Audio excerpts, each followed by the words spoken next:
तो आज मैं फिर लेकर आई हूँ आपके लिए वीकेंड की रेसिपी जिसका नाम है अफगानी चिकन कोफ्ता, जिसे देखते ही मुंह में पानी आ जाएगा और इतने मज़े के बनते हैं कि आप अपनी दावत में इसको शामिल कर सकते हैं। तो चलिए बनाना शुरू करते हैं, और वीडियो पसंद आए तो चैनल को सब्सक्राइब करना, लाइक करना और शेयर करना मत भूलिएगा।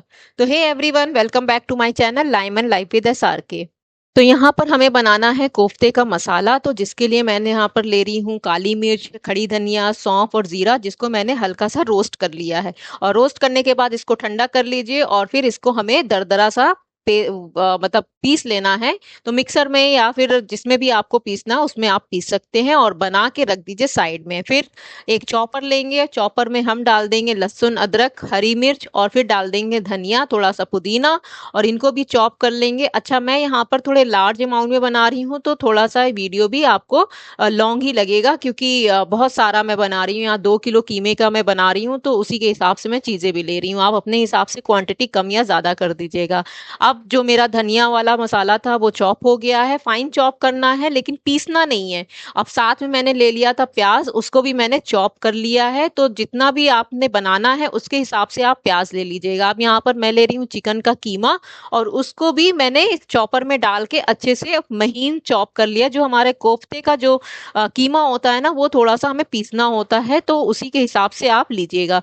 तो या तो आप मार्केट से ही ले लीजिए बनवा के, या फिर आप घर में इसको चॉपर में आप चला सकते हैं। तो जितना भी महीन आपको बनाना है उसके हिसाब से। तो यहाँ पर मेरी सारी चीजें देखिए यहाँ पर हो गई थी।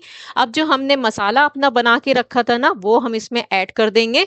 और इसके बाद ले रहे हैं नमक, और नमक लेने के बाद मैं इसमें अच्छे से मिलाऊंगी, लेकिन साथ ही साथ मैं इसमें बेसन भी डालूंगी। तो बेसन का मैंने जो इस्तेमाल किया है वो करीब 4 बड़े चम्मच मैंने लिए हैं। खाने वाले जो बेसिक घर के चम्मच होते हैं वो लिए हैं। आप इसकी जगह ब्रेड क्रम्स भी डाल सकती हैं। तो मैंने यहाँ पर भुना हुआ बेसन है, जिसको मैंने भून के रख दिया था, वो मैंने लिया है। और अच्छे से मिक्स कर लीजिए, बहुत अच्छे से मिक्स करना है। अगर चम्मच से नहीं हो रहा है तो आप हाथ से मिक्स कर लीजिए, और फिर इसके बाद हमें बॉल बना लेंगे। तो हमारे यहाँ पर कोफ्ते मैंने बनाने शुरू कर दिए। तो यहाँ पर देखिए मेरे कोफ्ते ये बन गए हैं। एक स्लॉट बन गया जो मैं आपको दिखा रही हूँ, बाकी की मैं बाद में बना लूंगी। तो यहाँ पर बे हो गए हैं। अब मैं इनको करूंगी शैलो फ्राई। आप चाहें तो डीप फ्राई भी कर सकते हैं, लेकिन मैं शैलो फ्राई कर रही हूँ क्योंकि मुझे ग्रेवी में डालना है। अगर आपको ऐसे ही खाने हैं मीट बॉल की तरह बना के, तो आप इसको डीप फ्राई कर लीजिए। लेकिन फ्लेम जो आप रखेंगे वो लो में या हाई में नहीं रखेंगे, आप मीडियम में रखेंगे, क्योंकि मीडियम में क्या होता है, ये अंदर तक अच्छे से पक जाएंगे। तो अभी भी मैंने जो फ्लेम है वो हाई में है, और 2 मिनट के बाद मैं इसको कर दूंगी मीडियम में। तो मैंने यहाँ पर अच्छे से लगा दिया है, और लगाने के बाद इनको हम अलट पलट के अच्छे से कलर आने तक सेक लेंगे। तो आप देख सकते हैं कि मैंने यहाँ पर अब फ्लेम जाके हाई किया है, और इनको अब हम सेक लेंगे, क्योंकि हमें इसको ग्रेवी में डालना है। तो बहुत अगर नहीं भी पकते हैं तो कोई बात नहीं। इस स्टेज पे आप इनको ना डीप फ्रीजर में स्टोर भी कर सकते हैं, कि जब आपको बनाने हो तब आप इसका इस्तेमाल कर सकते हैं। यहाँ पर अब मैं ग्रेवी की तैयारी कर रही हूँ। तो ग्रेवी के लिए भी मैंने यहाँ पर ले लिया है प्याज, और प्याज को मैं 2 में डिवाइड कर रही हूँ, क्योंकि ज्यादा ग्रेवी बन रही है। तो उसके लिए मैंने पहले जो पहला जो पार्ट लिया है उसमें मैंने ऑयल डाल दिया है, और इसको हमें पीस लेना है, पेस्ट बनाना है, क्योंकि अब हम यहाँ पर अफगानी ग्रेवी की पेस्ट बना रहे हैं। तो उसके लिए मैंने यहाँ पर एक को पीस लिया है, और इसको हम एक बर्तन में निकालते जाएंगे। और निकालने के बाद हम बाद में इसमें सारी चीजें ऐड करेंगे। तो आप देख सकते हैं कि मेरा एक स्लॉट पिस गया था। अब दूसरे में मैं डाल दूंगी दही। तो यहाँ पर मैंने करीब 250 ग्राम दही का इस्तेमाल किया है। आप अपने हिसाब से इसमें ऐड कर सकते हैं, ज़्यादा खट्टा रखना है या दही की ज़्यादा ग्रेवी रखनी है तो उसके हिसाब से भी कर सकते हैं। मैं बिना काजू के बना रही हूँ यहाँ पर। अगर आपको लगता है कि काजू डालना है तो आप इसमें ऐड कर सकते हैं, लेकिन बिना काजू के भी ये उतनी ही रिच बनेगी जितना मैं आपको दिखा रही हूँ। अब यहाँ पर मैंने ले लिया है धनिया, फिर ले ली है मैंने यहाँ पर पुदीना, और फिर लूंगी मैं यहाँ पर ये लहसुन।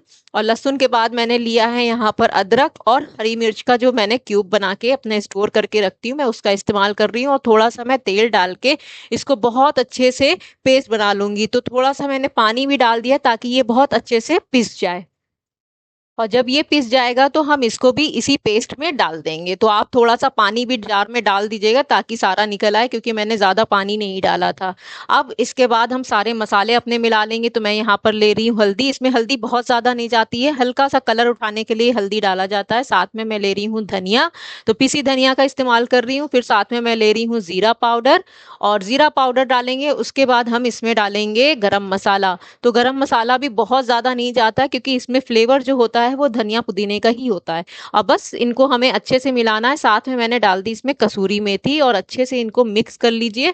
मिक्स करने के बाद हम इसको साइड में रखेंगे और बाकी की चीज़ें हम बारी बारी से करेंगे। तो ये देखिए रेसिपी बहुत आसान है, बस यही है कि आपको ना सारी चीज़ें अपने पास रखनी है और ढंग से इसको बनाते रहना है। यानी कि बारी बारी से आप बनाएंगे तो रेसिपी इजी भी हो जाती है और बहुत ही मज़े की बनती है। आप इसको किसी भी तीज त्योहार में, या घर में पार्टी है या दावत है, या फिर आप अपने लिए भी बना के इसको रख सकते हैं।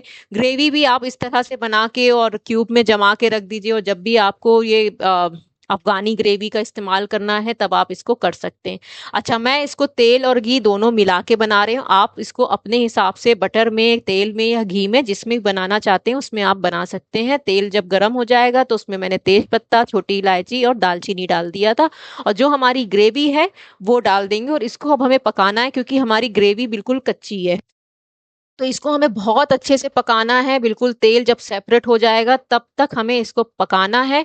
तो मीडियम फ्लेम में रख दीजिए, क्योंकि ये बहुत ज़्यादा उछलने वाली है, बहुत ज़्यादा ये छींटे मारती है। तो इसको अच्छे से पका लीजिएगा। तो मैंने ग्रेवी को बहुत अच्छे से पका लिया है, और पकाने के बाद अब हम इसमें कोफ्ते डाल देंगे। तो कोफ्ते आप अपने हिसाब से कम या ज़्यादा कर सकते हैं, जितना भी आपको इसमें डालना है। तो मैंने जितने बनाए थे उतने डाल दिए, क्योंकि मैं घर में दावत थी तो मैंने उसके हिसाब से बनाए हैं। अब इसको हमें मिक्स करना है।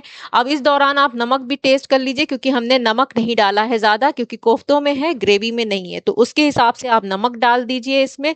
नमक डालने के बाद हमें अच्छे से मिलाना है, लेकिन मैं थोड़ा सा इसमें पानी भी डालूंगी, क्योंकि ग्रेवी बहुत गाढ़ी है और अभी कोफ्ते पकने भी हैं। तो थोड़ा सा पानी इसमें हम गर्म पानी डाल देंगे, और इसको हम ढक के रख देंगे पकने के लिए। बहुत अच्छे से पक जाने दीजिएगा। तो मीडियम फ्लेम में रखेंगे, पहले हाई फ्लेम में इसका बॉयल आने दीजिएगा, और फिर उसके बाद हम मीडियम फ्लेम में इसको 10 मिनट पका लेंगे, क्योंकि ग्रेवी भी पकी है, कोफ्ते भी हमारे पके हुए हैं। बहुत ज़्यादा टाइम नहीं लेगा, लेकिन तब तक पकाना है जब तक इसका तेल ऊपर नहीं आएगा। तो आप देख सकते हैं कि इसमें तेल ऊपर अच्छे से आ गया है, और इसको मीडियम फ्लेम में ही रखिएगा। अब यहाँ पर मैं डाल रही हूँ घर की क्रीम। आप फ्रेश क्रीम भी मार्केट वाली डाल सकते हैं, और जितनी भी आपको पसंद है उसके हिसाब से आप डाल सकते हैं।